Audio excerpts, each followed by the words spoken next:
Buenas tardes, hermanos. Es un gusto poder saludarles y deseamos, ¿verdad?, que el Señor los esté bendiciendo, sea con ustedes, con sus familias y en su trabajo, en todas las actividades que desempeñemos y que nos esté manteniendo con salud.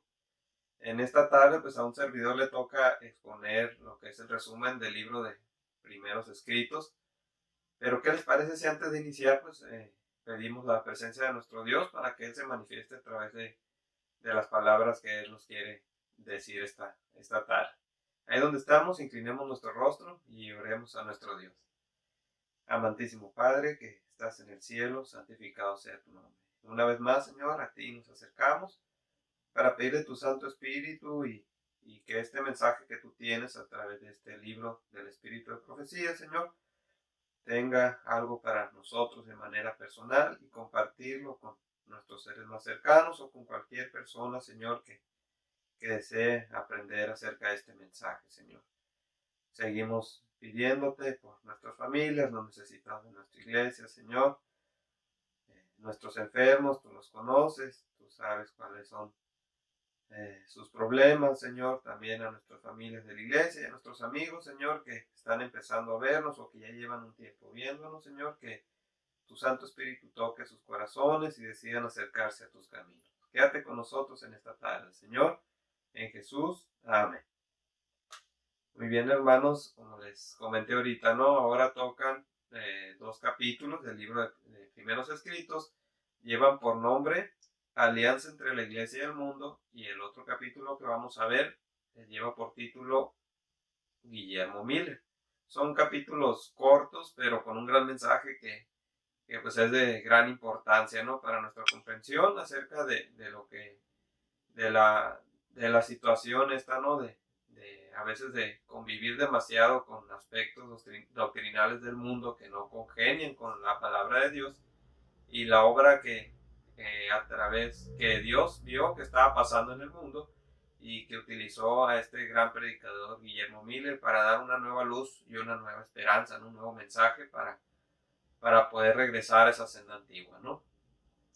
En lo que respecta a la alianza entre la iglesia y el mundo, pues sabemos que nos empieza a hacer mención, ¿no? Y quiero compartirles antes de iniciar con este capítulo, dos versículos de la Biblia. Así que tomemos nuestra Biblia en físico o si tenemos nuestro celular ahí a la mano, busquemos dos versículos. Vamos a buscar primeramente, vamos a buscar Primera de Pedro 5:8, son versículos conocidos, ¿no? Ya no lo sabemos casi de memoria, sino es que ya de memoria. Primera de Pedro 5:8 dice: Sed sobrios y velad, porque vuestro adversario, el diablo, como león rugiente, anda alrededor buscando a quien devorar. ¿Sí? Y el otro versículo que quiero compartir con ustedes también se encuentra en Juan, capítulo 8, versículo 44. ¿Sí? Dice de la siguiente manera: Vosotros sois, dice, de vuestro padre el diablo, y los deseos de vuestro padre queréis hacer, haciendo referencia a esas personas que estaban en contra de Jesús, ¿no?, en contra del mensaje que él llevaba. Dice: Él ha sido homicida desde el principio y no ha permanecido en la verdad, porque no hay verdad en él. Cuando habla mentira, de suyo habla, pues es mentiroso y padre de mentira. Sabemos que Jesús se refería a esa secta de fariseos, ¿no?, que finalmente terminaron acabando con su vida. Por eso lo llama también homicidas, ¿no?, y también mentirosos. ¿Y a qué vamos? Voy a aplicar más la mitad del versículo, donde dice: cuando habla mentira, de suyo habla, pues es mentiroso y padre de mentira. ¿Sí? Si nos fijamos en el capítulo, hace referencia a que Satanás pues no descansa en ver qué hacer para estorbar la obra de Dios o para hacer caer a los hijos de Dios, ¿no?, a los que han escogido o hemos escogido el camino de esa lucha diaria de poder santificarnos y poder aferrarnos a la mano de Dios, ¿no? Satanás busca cualquier ingenio, cualquier medio para estorbar esa obra, ¿no?, y hacernos caer. Entonces dice aquí este capítulo que Satanás estuvo trabajando y vio que que la situación de los mártires, ¿no? Al llevar a la gente que creía en Dios a la muerte ya no empezaba a funcionar, porque como sabemos, estas personas se aferraban a las palabras que leían en la Biblia o a las palabras de esperanza que Dios ponía en sus mentes y sabían que había algo mejor después de la muerte. Entonces ellos morían confiados y con gusto en defender la palabra de Dios y eso ganaba más adeptos al mensaje. Entonces, comenta aquí la hermana Elena de White, ¿no? Que Satanás se juntó con su séquito a ver de qué manera podrían seguir estorbando el mensaje. Y entonces ven algo muy interesante. Dice el capítulo aquí que ellos dijeron, bueno, vamos a fomentar que crean en Jesús, que sean cristianos, que crean en la crucifixión y en la salvación. Pero dice, entre eso vamos a mezclar cosas, vamos a mezclar doctrinas de hombres con doctrinas de Dios, ¿no? Y es lo que hace referencia al capítulo, ¿no? La alianza de la iglesia con el mundo no deja nada bueno, ¿sí? Eh, la iglesia, dice aquí, ya no era ahora el apartado y peculiar pueblo que era cuando los fuegos de la persecución estaban encendidos contra ella, ¿sí? Dice más adelante, vi que si la iglesia hubiese conservado siempre su carácter peculiar y santo, todavía permanecería en ella el poder del Espíritu Santo que recibieron los discípulos. Sanarían a los enfermos, los demonios serían reprobados y echados, y la iglesia sería potente y un terror para sus enemigos, ¿sí? Entonces, hasta aquí enmarca la hermana Elena de White cómo la iglesia, ese mensaje puro que había iniciado con los discípulos, con la manifestación del Espíritu Santo cuando estaban ahí en el aposento, se había ido diluyendo, ¿no? Con el paso del tiempo. El enemigo había trabajado muy duro, ¿no? En mezclar, en tratar de raer cualquier vestigio de la palabra de Dios, ¿no? En que ya nadie conociera la palabra de Dios y perdiera esa fe y esperanza. Entonces, había pasado, como mencionamos, la persecución, el martirio, el holocausto, y ahora esa situación, como le dije ahorita, había llevado a más adeptos. Bueno, vamos a buscar otra manera. Y y se empezó a corromper ese mensaje. Sí, ahora doctrinas de hombres se mezclaban o prevalecían, ¿sí? En el mensaje que se estaba llevando. Dice el capítulo que más adelante los hombres, los cristianos, había cristianos falsos, que ellos buscaban el honor del mundo en los puestos religiosos que ellos tenían o en sus predicaciones, se vanagloriaban, dice, de sus predicaciones, se enfocaban en ellos mismos, en lo bonito, a lo mejor lo bonito que hablaban, en cómo se vestían, en reprender a la gente, o incluso menciona aquí en suavizar el mensaje. ¿Qué quiere decir en suavizar el mensaje? No daban un mensaje completo. Decir, Dios te ama, no te preocupes, su gracia es muy grande, tú acércate, no hay problema, Dios te va a perdonar, pero sabemos que Dios es un Dios perdonador y amoroso, y estamos seguros de eso, pero también es un Dios justo que no puede convivir con el pecado, ¿sí? Dice aquí que se dejaron de predicar mensajes de llamado al arrepentimiento, ¿sí? Y se dejaba, se adoptaba mejor en hacer parecer que la religión de Jesús popular y honrosa a los ojos mundanos, ¿sí? Las enseñanzas, dice, halagadoras provienen de Satanás y sus ángeles. Ellos trazaron el plan y los cristianos nominales lo llevaron a cabo. ¿Sí? Enseñaron fábulas agradables que las gentes creyeron fácilmente y se agregaron a la iglesia pecadores, hipócritas y descarados. ¿Qué quiere decir esto, hermanos? Que no había, por ejemplo, recordemos la parábola del sembrador, ¿no? Cómo una semilla creció entre las piedras, otra creció entre los abrojos, entre las cizañas, y ese mensaje o esa semilla sembrada ahí no prosperó. Sí, cierto, echaba un poco de raíz, pero el sol o la misma cizaña la apagaba. ¿Esto qué nos quiere decir en esta parábola? Similar a lo que comenta este capítulo del libro.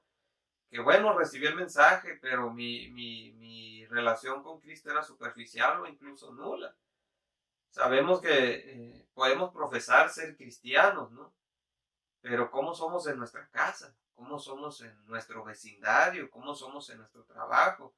A lo mejor, bueno, antes, ¿no? Cuando podríamos ir a la iglesia y sentarnos ahí, nos llegábamos y todo muy bien, con una sonrisa, feliz sábado, hermano. Pero ya saliendo de esa iglesia o acabándose el sábado, ¿cómo realmente somos, no?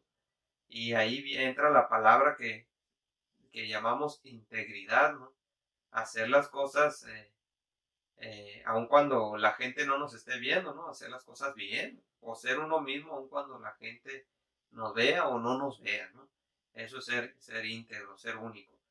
Entonces, aquí estos cristianos que menciona la hermana Elena de White, y esperamos nosotros, un servidor o ustedes, hermanos que nos están viendo, no caer en ese estanque, podríamos decirlo, ¿no? En el de aceptar doctrinas del mundo y, y no profesar un mensaje puro de corazón, no llevar una relación pura con nuestro Dios, ¿sí? A lo mejor podemos recibir mucha información, podemos leer muchos libros, podemos leernos la Biblia y saberlos de memoria, versículos, pero a la hora de dar un mensaje, ¿lo compartimos o nada más nos llenamos y no sacamos eso que el Señor nos está dando, esa iluminación que el Señor nos está dando? O queremos presumir ante los demás todo lo que sabemos de la Biblia, pero no damos un mensaje de amor, no llamamos al arrepentimiento. Solamente el yo domina en nosotros. Y era lo que pasó en algún momento, ¿no? Al mezclar eh, Satanás esas doctrinas del mundo con el mensaje que se estaba predicando, el mensaje se diluyó y se unieron a lo mejor muchas gentes, pero a la hora de la prueba o a la hora de llamar a cuentas, por así decirlo, pues fracasaban en su fe o eran malos maestros, daban mal testimonio, si empezaba la apostasía en la iglesia, los pecados estaban a la orden del día, pero eran, por ahí se dice, pasados por alto, ¿no? Entonces, hermanos, nosotros como cristianos debemos tener cuidado. Haciendo referencia a los versículos que leí, Satanás busca, dice, anda como león rugiente buscando a quien devorar. ¿Quién va a caer ahorita? ¿Quién va a caer? Y busco la manera, ¿sí? Y es padre de mentira, nos va a echar mentiras. Se engañó, sabemos, a Adán y Eva. Ha engañado a varios, de los más grandes. Moisés cayó también.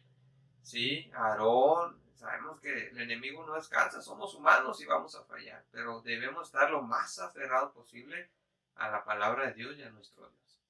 ¿Sí? De ahí que Dios ve la necesidad de dar un mensaje no nuevo, pero de refrescar, por así decirlo, recordar un mensaje puro que se había perdido. Y en ese momento llama a una persona, a un personaje, una persona muy, muy especial, ¿no? Nosotros ya con anterioridad hemos hablado de Guillermo Miller o William Miller, ¿no? Un poco de su historia, sabemos que él creció dentro de una familia donde su madre desde pequeño le inculcó la palabra de Dios. Pero él en su juventud y adultez temprana, pues decidió alejarse de eso, ya sea la influencia de sus amigos, su trabajo. Pero Dios tenía un plan especial para él. Y había quedado esa semillita que sembró su mamá en su corazón, ¿no? Incluso Dios empezó a enviarle señales de que él tenía que hacer algo especial. Y lo que más llama la atención en una de sus anécdotas, que él en una batalla contra los ingleses le cayó un artefacto explosivo enfrente de él, explotó y a él no le pasó nada. Y fue una de algunas impresiones que él tuvo para que lo cimbró para decir, bueno, ¿cuál es mi propósito, no? En algún momento él empezó a estudiar otra vez con avidez la palabra de Dios, sintió el llamado y finalmente tomó la decisión de dejar de ser agricultor y empezar a ser un predicador. Él estudiaba, menciona aquí el, el libro, él estudiaba con respeto, dice la palabra de Dios. Miraba la sagrada palabra de Dios con gozo, a la par que con profundísimo respeto y reverencia. Sí, él fue profundizando cada vez más, cada vez más. Dice, lo compara aquí con el profeta Eliseo, el llamado que le hizo Elías a Eliseo. Dice, en el hombro. Y dice, tembloroso empezó Guillermo Miller a declarar ante la gente los misterios del reino de Dios, conduciendo a sus oyentes por medio de las profecías al segundo advenimiento de Cristo. El mensaje de Guillermo Miller era: Cristo viene pronto, ¿sí? Después él de haber estudiado las profecías, su concordancia, todo lo que tenía en la mano en aquel entonces, Guillermo Miller convenció, de que Cristo venía. ¿Sí? En base a los estudios, ellos establecieron fecha, octubre de 1844. ¿Sí? Y también se le compara aquí Guillermo Miller con Juan el Bautista, ¿no? Preparando un camino. Guillermo Miller preparó un camino, dio un nuevo mensaje, no nuevo, ¿no? Ya estaba ahí, pero dio un mensaje, como le mencioné ahorita, refrescante, algo que la gente tenía que escuchar, y Dios lo utilizó para eso. Dice el hermano Ellen White algo muy interesante, ¿no? Muy interesante. Dice que fue transportada a la era apostólica y se le mostró a Juan, al discípulo Juan, ¿no? Cómo fue él torturado, cómo fue maltratado, hasta que dice el libro aquí, finalmente sus adversarios tuvieron temor y lo dejaron en paz. Y finalmente lo enviaron a la isla de Patmos, ¿no? Donde él tuvo, vamos a ponerlo así, la libertad de poder convivir con Dios y con ese ángel que le estaba enviando los mensajes, ¿no? Para escribir el libro de Apocalipsis, haciendo referencia, pues, que Guillermo Miller pudo estudiar Daniel y Apocalipsis y juntar las profecías y llegar a una conclusión, ¿no? Juan sufrió bastante, ya era un anciano, y como ser humano, pues, sufrió, como hijo de Dios sufrió, pero igual como con Guillermo Miller, Juan tenía un propósito. Juan tenía un propósito, sabemos que fue el encargado, aparte de otros libros, pero escribir el libro de Apocalipsis. Un mensaje, dice, para el final del tiempo. Serviría para infundir esperanza para los que lo leyéramos, ¿no? Por eso es tan importante también entender el libro de Apocalipsis, el libro de Daniel, nos dan una vislumbre hacia el futuro, cómo prepararnos, cómo será esa venida de Cristo y cómo será el mundo maravilloso, en el que si permanecemos en los caminos de Cristo, pues podremos disfrutar, ¿no? Juan dice, contempló la liberación final de la iglesia, dice, quedó arrobado por la magnificencia del espectáculo y con profunda reverencia y favor postróse a los pies del ángel para adorarle, pero el ángel le dijo, no, adora a Dios, dice. Sí, los predicadores, dice, y el pueblo solían considerar misterioso el libro del Apocalipsis de menor importancia que otras partes de las escrituras sagradas. Pero yo dice que este libro es verdaderamente una revelación dada en beneficio especial de quienes viviesen en los últimos días. Hermanos, yo les quisiera hacer una pregunta. ¿Estamos en los últimos días? Yo en lo personal creo que sí. Estamos en los últimos días, debemos de prepararnos. Sabiendo que los tiempos no son buenos ya, ¿no? Pues una prueba por la que estamos pasando, pues es esta pandemia, ¿no? Cada vez hemos sido informados de situaciones o de personas que han pasado al descanso, ¿no? A lo mejor cada vez más cercanas, a lo mejor alguno de ustedes ha tenido un familiar muy cercano que ha fallecido a causa de esta situación, ¿no? Entonces no nos queda más que aferrarnos a las palabras de esperanza que vienen en la palabra de Dios y orar a nuestro Dios, ¿no? Y estudiar su palabra, que fue a lo que se aferró Guillermo Miller, a lo que se aferró Juan el Bautista, el apóstol Juan, Eliseo, Elías, ¿no? Sabiendo que este mundo pues es pasajero y que lo que venía más adelante pues es eterno, ¿no? Fíjense, los ángeles de Dios acompañaron a Guillermo Miller en su misión. Los que en algún momento hemos tenido la oportunidad de leer la biografía de Guillermo Miller, sabemos que no era fácil en aquellos tiempos, ¿no? No había acceso a automóviles, los pioneros viajaban en caballos, en carretas, y el clima en el área de donde ellos vivían, pues era muy frío, ¿no? Nevadas, heladas, lluvias, se enfermaron ellos, tenían que caminar en la nieve, incluso, ¿no? A veces sin protección, y el sacrificio que ellos hicieron no lo hacían por ellos, no lo hacían como leímos en el capítulo anterior, por agradar a alguien o quedar bien con alguien. Ellos tenían su mente puesta en la eternidad, ¿no? Y aceptaron con gusto ese mensaje que se los encargó. El mensaje de Guillermo Miller era este: temed a Dios y dadle gloria, porque la hora de su juicio ha llegado. Y algo muy interesante que se dice acerca de Guillermo Miller, ¿no? A un servidor con el grupo de ancianos de nuestra iglesia, nos tocó estar ahí en el lugar donde está la tumba de Guillermo Miller, ¿no? Se siente, en lo personal, uno siente confirmada la promesa de Dios de que su mensaje es eterno y de que Dios es fiel, ¿no? Su mensaje no falla, fallamos como seres humanos, pero uno siente en el mirar el sacrificio que hicieron estos pioneros por dar esa luz que Satanás había querido apagar, pues uno se siente convencido del mensaje que está compartiendo, ¿no? Ya para terminar, les quiero leer este párrafo. Dice: Dios permitió que Guillermo Miller cayese bajo el poder de Satanás, es decir, bajo el dominio de la muerte, y lo ocultó en la tumba para resguardarle de aquellos que procuraban constantemente apartarle de la verdad. En sus últimos días, Guillermo Miller alcanzó a escuchar de cierta muchachita, Elena de White, de cierta jovencita, pero dice el libro Conflicto de los Siglos que empezaban a llegarle rumores de que esto no es así, pero que esto es así, y empezaron a querer confundir su creencia, ¿no? Su mente. Dice aquí: Moisés erró cuando estaba por entrar en la tierra prometida. Sí, también vi que Guillermo Miller erró cuando estaba por entrar en la Canaán celestial, al permitir que su influencia se opusiese a la verdad. Otros, dice, le indujeron a esto. Otros, dice, esos otros tendrán que dar cuenta de ello. Pero los ángeles velan sobre el precioso polvo de este siervo de Dios y resucitará cuando sea tocada la última trompeta.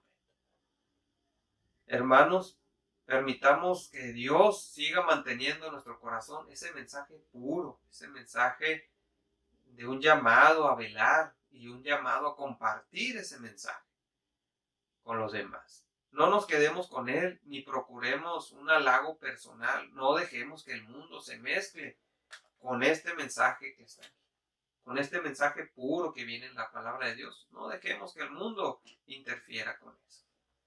Al contrario, pidámosle a Dios más sabiduría para poder entender el mensaje que viene en su palabra, qué es lo que nos corresponde, qué es lo que viene para nosotros y qué puedo compartir con los demás. Compartamos esa luz y esa esperanza que viene aquí. Tomemos como ejemplo a Guillermo Miller, a Juan el Bautista, a Elías, Eliseo, a Moisés, a Abraham, ¿sí? Que mantuvieron ese mensaje puro, que esa palabra de Dios no se perdiera a pesar de todos los esfuerzos del enemigo. Hermanos, que Dios les bendiga. Saludos, pronto nos veremos con el favor de Dios. Dios tiene grandes planes para cada uno de nosotros. Por más difícil que sea la situación, oremos y aferrémonos a Dios, porque Él tiene mejores planes que no son terrenales, porque lo terrenal pasa, ¿sí? Pero aferrémonos a las doctrinas bíblicas, a las doctrinas eternas de nuestro Dios. Que el Señor les bendiga.